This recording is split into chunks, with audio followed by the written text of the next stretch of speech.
بسم اللہ الرحمن الرحیم۔ ناظرین بالآخر ایران نے اسرائیل پر حملہ کر دیا ہے۔ ایران نے 400 کے قریب میزائل اسرائیل کے دارالحکومت تل ابیب پر داغ دیے ہیں۔ اسرائیل نے اپنے شہریوں کو محفوظ جگہ پر منتقل کر دیا ہے۔ اب ہونے کیا والا ہے، یہ جنگ کتنی بڑی ہوگی اور کتنا بھاری نقصان ہونے والا ہے، یہ جانتے ہیں محمد اسامہ علی سے کہ وہ کیا دیکھ رہے ہیں۔ بسم اللہ الرحمن الرحیم، الحمدللہ رب العالمین، اللہم صلی علی محمد وعلی محمد۔ دیکھیں، جو آپ نے لبنان کی اٹیک کی اور ریٹیلیشن کی بات کی، میں سمجھتا ہوں کہ یہ جو زمینی حملہ شروع کر دیا ہے اسرائیل نے، اور اس کی جو ریپرکشنز ہیں وہ زیادہ آنے والی ہیں۔ آپ دیکھیں گے کہ حسن نصر اللہ صاحب کی شہادت کے بعد اب امن تو قائم نہیں ہو سکتا، اور ان کی جو پرسنالٹی تھی، اور میں سمجھتا ہوں کہ جب بڑے ہیڈز اس طرح کی آئیکونک پرسنالٹیز جب دنیا سے جا رہی ہوں، اور تو سمجھے ایک بہت بڑا میدان سج چکا ہے، کیونکہ ان کی قربانیاں یا ان کو کوئی چھوٹے شوز میں قدرت ان کی شہادتیں قبول نہیں کرتی، کیونکہ انہوں نے یہ کمائی ہوتی ہے شہادت، یہ مسلمان کماتا ہے شہادت جو ہے، تو وہ اس کو کسی بڑے شو میں بڑے بندے کو بڑے شو میں شہادت ملتی ہے، کوئی چھوٹے شو میں نہیں ملنی ہوتی۔ تو بڑا شو شروع ہے۔ آپ کو یاد ہوگا، سب جا کے دسمبر جنوری کی ویڈیوز دیکھیں جس میں یہ جنگ کے یہ نقشے آج کے کھینچے تھے، جب میں نے کہا تھا کہ یہ کئی ملکوں کی جنگ ہے، اس کو ایزی نہ لیں۔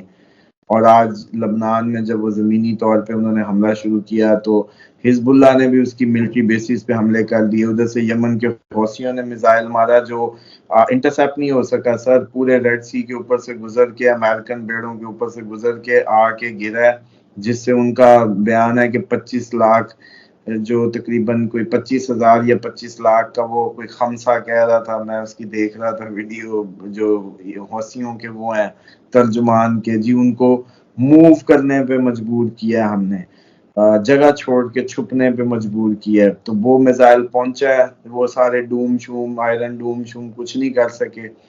اور اب جو حزب اللہ کی ریٹیلیشن ہے وہ بھی بڑھ جائے گی، ادھر سے یمن کے حوثی بھی۔ تیسری اب جو بڑی انڈیکیشن ہے جس پہ آپ لوگوں کی نظر نہیں ہے، جس کا مجھے انتظار تھا اور میں نے آپ کو کہا بھی تھا کہ اس پہ نظر رکھیں، اگر یہ اینڈ آف ٹائمز کی بات ہے، اگر امام کے ظہور کی بات ہے، تو پھر یہ وہ جنگیں ہو سکتی ہیں اگر ادھر ترک یا رشین آ گئے۔ شام پہ اب حملہ اگر ہوا تو رشیا ڈائریکٹلی انوالو ہو جائے گا اس میں۔ شام کیونکہ پہلے بھی اس نے کہا ہوا تھا وہ اس کا کسٹمر ہے شام جو ہے۔ اسامہ صاحب، جی اسرائیل نے شام کے اوپر حملہ کر دیا ہے۔ اب میں دو چیزوں کو ذرا آپ سوال لے لیں، پھر آپ کا جواب چاہیے ہوگا۔ اسرائیل نے شام کے اوپر حملہ کر دیا ہے، اور اس وقت دو جو ریومرز چل رہی ہیں وہ یہ ہے کہ وہ کہتے ہیں کہ جی ایران نے خود جو ہے نا وہ حسن نصر اللہ کی لوکیشن جو ہے نا ادھر سے کہیں سے لیک ہوئی ہے، اور دوسرا ایران اسرائیل پر براہ راست حسن نصر اللہ کی ہلاکت کا، شہادت کا بدلہ لینے کے لیے وہ حملہ نہیں کرے گا۔ اور آیت اللہ خامنہ بھی مسلمانوں پر ہی زور دے رہے ہیں کہ وہ لبنان کے حزب اللہ کے ساتھ کھڑے ہوں۔ تو یہ کیا معاملہ لگ رہا ہے آپ کو؟ جنگ تو بڑھ گئی، اسرائیل تو کہہ رہے کہ ہم ایک ایک بندے کا پیچھا کریں۔ دیکھیں، ایران کو میں نے آپ کو پہلے بھی بتایا کہ بڑی کوشش کی جا رہی ہے ڈائریکٹ جنگ میں انوالو کرنے کی۔ یہ ابھی تک جتنی بھی کوششیں ہیں اس کو ڈائریکٹ انوالو کرنے کے لیے تھی، جو اب تک کارگر نہیں ہوئی، اور اس نے بڑا حکمت کا مظاہرہ کیا۔ ڈیفینیٹلی ان کو بھی لوگوں کو جواب دینا ہے کہ آپ کس جنگ میں کس بنیاد پہ جا رہے ہیں۔ اور جیسے آپ کے ہمارے ہاں آج دیکھیں، آپ پاکستان میں اگر رائے شماری کروا لیں کسی ایک پوائنٹ پہ یا کسی اس پہ، تو آپ کے اپنے ہاں کتنی ڈائیورجنز ہیں، بلوچوں کے اپنے کنسرنز، پٹھانوں کے اپنے، سندھیوں کے اپنے، اسی طریقے سے فرقہ وارانہ جو آئیڈیالوجیز یا وہ علیحدہ علیحدہ بات کریں گی کسی بھی مدعے پہ۔ لیکن ایران میں اگر آپ دیکھیں تو ایران میں بھی ڈیفینیٹلی کم از کم دو گروہ تو ہوں گے، ایک جو اسلامی انقلاب والے، ایک اسلامی انقلاب کے خلاف والے، اب ان کی بھی تعداد ہے۔ اچھا، جو اس طرح کے ملک ہوتے ہیں ان میں ایجنٹس بھی ہوتے ہیں، ان میں انفلوئنس ایجنٹ بھی رکھے جاتے ہیں جن سے آپ کی جنگ ہوتی ہے اور بڑی مخالفت چل رہی ہوتی ہے۔ تو ڈیفینیٹلی امریکن ایجنٹ، سی آئی اے ایجنٹس اور جتنے بھی ان کے پراکسیز ہیں وہ بھی ادھر کام کر رہی ہوں گی۔ تو مسئلہ تو یہ ہے کہ کسی نہ کسی طریقے یہ لوگ چاہ رہے ہیں کہ جنگ بڑھے. اچھا اسی طریقے سے جیسے ایرانی صدر نے کہا کہ مجھے امریکہ کی طرف سے یہ کہا گیا تھا کہ اگر آپ نے اسماعیل ہانیہ کی اس میں اٹیک نہ کیا تو ہم یہ جنگ بند کروا دیں گے، لیکن انہوں نے وعدہ خلافی کی یا جو بھی کمٹمنٹ ہمیں دھوکہ دیا اور پھر یہ حسن نصر اللہ والا معاملہ ہو گیا. دیکھیں اسرائیل کا آپ یاد کریں، میں نے کہا تھا کہ اسرائیل اتنی روتھلیسلی یہ سب کرے گا کہ آپ لوگ حیران ہو جائیں گے. وہ جملے میرے نہیں سنتے نا، پھر اب میں کیا آپ لوگوں کو بار بار یاد کرواتا رہوں. ان دنوں میں جا کے دیکھیں پرانی ویڈیوز اٹھائیں، وہ کوئی اڑا تھوڑی دے گا. میں نے کہا تھا کہ اسرائیل جو ہے ٹرکی سے آگے بڑھے گا، واپس نہیں ہوگا اور سب کو اپنے اوپر الٹا لے گا. یہ میرے جملے ہیں کہ سب کو اپنے اوپر الٹا لے گا. اب دیکھیں اس نے یمن کے حوثی بھی اس پہ میزائل مار رہے ہیں، اس پہ حزب اللہ بھی مار دیا، اس نے شام کو بھی چھیڑ دیا. آپ خود چیک کریں کہ وہ سب کو اپنے اوپر الٹا کے پورے خطے میں جنگ کو دھکیل رہا ہے. اب ہونا یہ ہے شام کے اٹیک کے بعد رشیا کا انوالومنٹ پکا سمجھیں. رشیا پہلے بھی سارے یہ جو میزائلز ہیں سب کچھ ہے یہ رشیا ہی دے رہا ہے جو انٹرسیپٹ نہیں ہو رہے. اب رشیا شام کے بعد ہو سکتا ہے خود بھی ڈائریکٹلی انوالو ہو جائے، کیونکہ وہ ادھر سے اس کو پتہ ہے کہ امریکہ آہستہ آہستہ جو یہ قریب قریب آ رہا ہے یہ میرے لیے آ رہا ہے. یہ تو بےچارے اس کے مقابلہ کرنے کے قابل ہی نہیں تھے جن کی وہ تھی. اب مسئلے کو سمجھیں کہ یہ جو میڈیا وارفیئر کے ذریعے جو ذہن سازیاں اور وہ ساری کی جا رہی ہیں، اس میں ہی آج کل آپ کو پتہ ہے کہ یہ ایک جو اوپینین میکنگ کے ذریعے جنگیں جیتنی اور ہارنی کا سلسلہ شروع ہوا ہے. عمران خان بھی اس کی ایک سیکوینس ہے اندر، اسی لیے ہے کہ وہ فلسطین کی آواز بن جاتا. تو ایسی کوئی آواز چاہیے نہیں جو اس مشن کو فیل کرے، اس لیے بھی وہ اندر ہے ابھی تک. دوسری بات ذہن میں رکھیں کہ یہ جو ایران کوئی اوپر سے کوئی فرشتوں کی سرزمین ہے کیا؟ وہاں بھی آپ جیسے ہم جیسے کوئی لوگ بستے ہیں، ان کے اندر بھی ڈویژنز ہیں، وہ ان کے اندر بھی پرابلمز ہیں. اب اس نے تو ان کے لیڈر خامنائی صاحب پہ ڈائریکٹ مارنے کی بات کر دی ہے.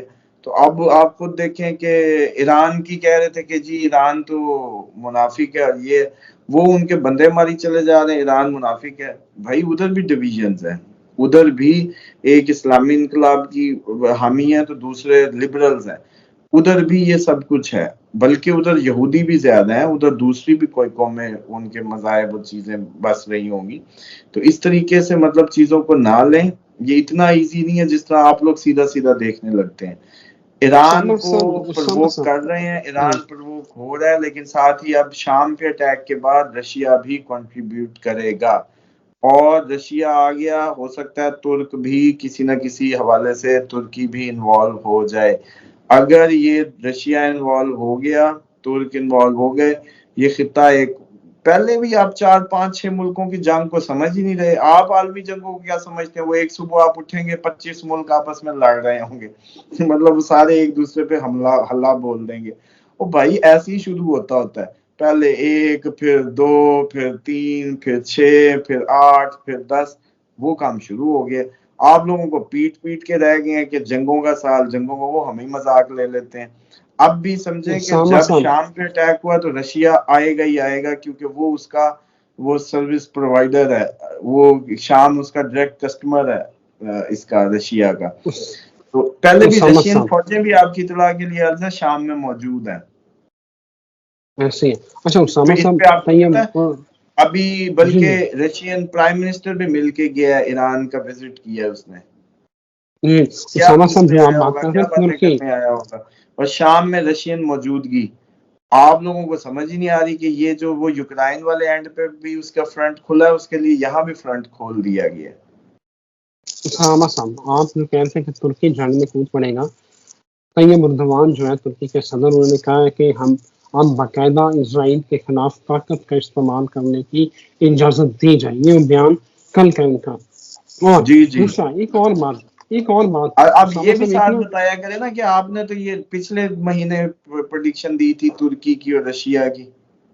اسامہ صاحب نیوز آپ کو سنتے ہیں ان کو سب پتا ہوتا ہے، وہ آپ کو بادام بھی ساتھ دیا کریں ان کو. پھر بادام بہت مہنگے ہو گیا سر، بہت مہنگے ہو چکے ہیں، ویسے وہ یاد رکھتے ہیں. اچھا دوسرا ایک رپورٹ چل رہی ہے ایک میں ابھی سوشل میڈیا پہ شیئر بھی کی ہے، جس میں جو سعودی حکومت نے کہا ہے کہ جو ہم واللہ عالم یہ رپورٹ بڑی سرکولیٹ ہو رہی ہے، اب مجھے تو لگ رہا ہے کہ بڑی مستند ہو سکتی ہے، لیکن پھر بھی لیٹ سی فیکٹ چیک والے اس کو کیا کہتے ہیں، لیکن وہ رپورٹ یہ ہے وہ یہ کہہ رہے ہیں کہ سعودی حکومت نے جو امام مسجد ہیں ان کو منع کر دیا کہ آپ نے اپنے خطبوں میں فلسطین کا ذکر نہیں کرنا. یہ ایک بڑی الارمنگ سی سچویشن اس وقت جو ہے نا وہ بن رہی ہے. وہ کہہ رہے ہیں کہ یہ بڑا پالیسی شفٹ اوور ہو رہا ہے کنگڈم کا. ڈیفینیٹلی آپ کو میں بتاؤں کہ یہ بھی مصر نے اپنے آپ، مصر سب سے قریب سب سے بڑی فوج ہے مسلمانوں کی، کیا ہے اس کو؟ ایران پہ تو ساری ٹوکیں پوری، مطلب ایران کو کوئی کیسے کچھ کہہ سکتا ہے کہ ایران منافق ہے، ایران یہ ہے. بھئی ایک بندہ تھا، ایک جماعت تھی، تنظیم تھی، وہ برسر پیکار تھی اپنی لوکل زمینی جو تنازع کی، اس میں وہ فریڈم فائٹرز لگے ہوئے تھے. انہوں نے بحیثیت مسلمان مدد مانگی، ساروں سے مانگی، وہ ایران نے بھی کر دی، لبنان نے کر دی، شام نے کر دی، اس نے کر دی، جو بھی تھے انہوں نے کر دی. آپ کے مصر نے کیوں نہیں کی؟ اور ابھی تک مصر اتنے بندے مرنے کے بعد بھی پاکستان مسلمان فوج بیٹھی دیکھ رہی ہے تماشا کہ مسلمان مری چلے جا رہا ہے، کٹے چلے جا رہا ہے، حالانکہ وہ دونوں کا فرقہ ایک ہے. اگر فرقے کی تناظر میں دیکھیں تو جو مصری ہیں ان کی مدد پہلے بنتی تھی کہ ہمارا سنی بھائی مار رہا ہے ہم اس کی مدد کریں، وہ نہیں ہوا. اور مدد شیعہ کر رہے ہیں. یہ تو شیعہ، مجھے لگتا ہے کہ شیعہ سنی محبتوں کا لازوال ایک سفر کا آغاز ہوا ہے جو اس حماس کی مدد کے ذریعے، اور جو اب تک فلسطین کی تمام شیعہ اس میں، اور بلکہ اب فلسطینی سنا ہے کوئی اندر ایسی بھی خبریں چل رہی ہیں، ویڈیوز آ رہی ہیں کہ وہ کلمے شروع کر دیے انہوں نے پڑھنے علی ولی اللہ کے، اور اس طرح کی بھی چیزیں ہو رہی ہیں کہ وہ کہتے ہیں کہ ہم چنگے ساری زندگی سنی رہے، ہماری مدد شیعوں نے کی آگے جن کو ہم کافر کرتے رہے. اور سارے شیعہ ہی مدد کر رہے ہیں، یمن کے حوثی ہو، حزب اللہ ہو، شام ہو، ایران ہو، باقی بیٹھے ٹوکے مار رہے ہیں باہر. بھائی آپ کا طریقہ یہ ہوتا ہے کہ آپ جا کے ان سے اچھی اور زیادہ اچھی مدد کر کے دکھاؤ، پھر کہو کہ یہ تو تھے منافق، انہوں نے تو اوپر اوپر کی ڈرامے بازیاں کی. یہ ہوتا ہے میزائل مارنا، یا یہ ہوتا ہے مدد کسی کی، وہ آپ کر نہیں رہے. اور اب جو آپ سعودیہ کی بات کر رہے ہیں، دیکھیں سعودیہ تو پہلے ہی اس کو ایران اس کو ماننے کے لیے اور اس سب کو اس کا جو تھا، وہ پہلے بھی کہہ رہے تھے کہ جی آپ نے 50,000 بندہ مار لیا، اب بھی جنگ بند کر لیں تو ہم آپ کے ساتھ بیٹھ جائیں گے. حالانکہ اسلام میں جان کا بدلہ جان ہے، اسلامی قوانین کہتے ہیں سر کا بدلہ سر، اور سعودیہ میں خود بھی رائج ہے. پھر وہ کیسے اپنے اسلامک رول جو اس کنٹری کے رولز ہیں اس کے مطابق اس کے خلاف پالیسی بنا سکتے ہیں؟ 50,000 فلسطینی اگر شہید ہوا ہے تو 50,000 اسرائیلی بھی شہید ہوگا، تب سعودیہ بیٹھنے کی بات کر سکتا ہے اصولی طور پہ، جو اسلامی قوانین کہتے ہیں. لیکن یہ کیسے کہہ رہا تھا کہ آپ جنگ بند کریں تو ہم بیٹھ جائیں گے؟ تو یہ تو سر صرف وہ، اب تک بھی اس نے کوئی بہت بڑا اس میں پارٹ نہیں بنے مدد کے یا اس کے. اور میں سمجھتا ہوں کہ اس میں بھی شاید بہت بڑا کوئی مذہبی تاثر کو یا اس کو بنانے کی کوشش کی جا رہی ہے. حالانکہ یہ کوئی میری ذاتی رائے میں یہ کوئی مذہبی معاملہ نہیں ہے. یہ یہودی بھی وہی ہیں جن کو باقی دنیا کے یہودی نہیں مانتے، یہ زائنسٹ ہیں بیسیکلی، جو اسرائیلی وہ ہیں، ان کو وہ دوسرے اصلی یہودی نہیں مانتے کہ یہ یہودی ہیں. تو اس لیے یہ تو سارے پلانڈ اسرائیل اسٹیٹ ہی اسی دن کے لیے وہ بنائی گئی تھی کہ اس کو ایک دن اسی طرح اس خطے میں انگسٹ کے لیے استعمال کیا جائے گا. وہ سب ہو رہا ہے. تو سعودیہ اس کا پارٹ نہیں بن رہا. جیسے ایران نے کوشش کی کہ بھئی اندر خانے مدد کر دو لیکن پارٹ نہ بنو، تو سیم ایز اٹ از جو سعودی ہیں وہ بھی اس کو سمجھ رہے ہیں کہ یہ امریکہ کی چال ہے، آہستہ آہستہ آہستہ آہستہ ہر بندے کو